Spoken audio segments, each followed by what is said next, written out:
Hello ನಮಸ್ಕಾರ, ನೀವು ನೋಡ್ತಾ ಇದ್ದೀರಾ ಇಂಡಿಯಾ ಫಸ್ಟ್. ನಾನು ರಕ್ಷತ್ ಶೆಟ್ಟಿ. ಈಗ ಹೆಡ್ಲೈನ್ಸ್. ಇವತ್ತು ಕರ್ನಾಟಕ ಬಂದ್ ಇತ್ತಂತೆ. ಬಂದ್ ಅಂತ ಅನಿಸ್ಲಿಲ್ಲ, ಪ್ರತಿಭಟನೆಗಷ್ಟೇ ಸೀಮಿತ ಆಗಿತ್ತು.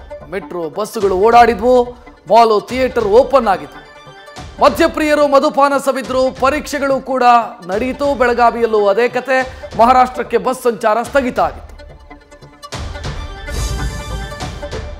ಡಿಕೆಶಿ ಹಾಯ್ ಮಾತಿಗೆ ಸಿಎಂ ಕ್ಯಾಂಪ್ ಕೆರಳಿದೆ.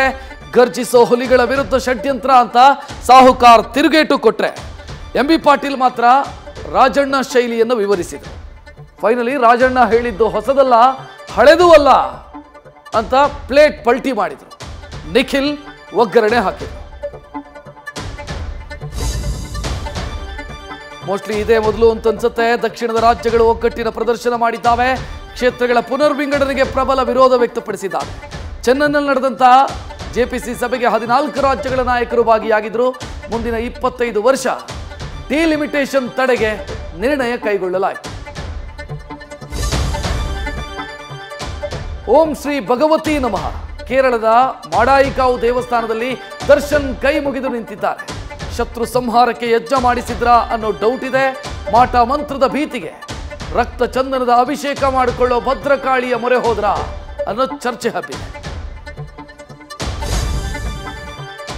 ಬೆಂಕಿ ಬಬಲಾದಿ. ಉತ್ತರ ಕರ್ನಾಟಕದಲ್ಲಿ ಕಾಲಜ್ಞಾನದ ಭವಿಷ್ಯ ಹೇಳ್ತಿದ್ದ ಸ್ವಾಮೀಜಿಗೆ ಭವಿಷ್ಯವೇ ಉಲ್ಟಾ ಹೊಡೆದಿದೆ. ಬಬಲಾದಿ ಮಠದ ಸದಾಶಿವ ಮುತ್ಯಾಗೆ ಸಿಐಡಿ ಸಂಕಷ್ಟ ಶುರುವಾಗಿದೆ. ಗೋಕಾಕ್ ಬ್ಯಾಂಕ್ನಲ್ಲಿ 76 ಕೋಟಿ ಸಾಲ ಪಡೆದು ವಂಚಿಸಿದ ಆರೋಪವನ್ನು ಹೊತ್ತಿದ್ದಾರೆ.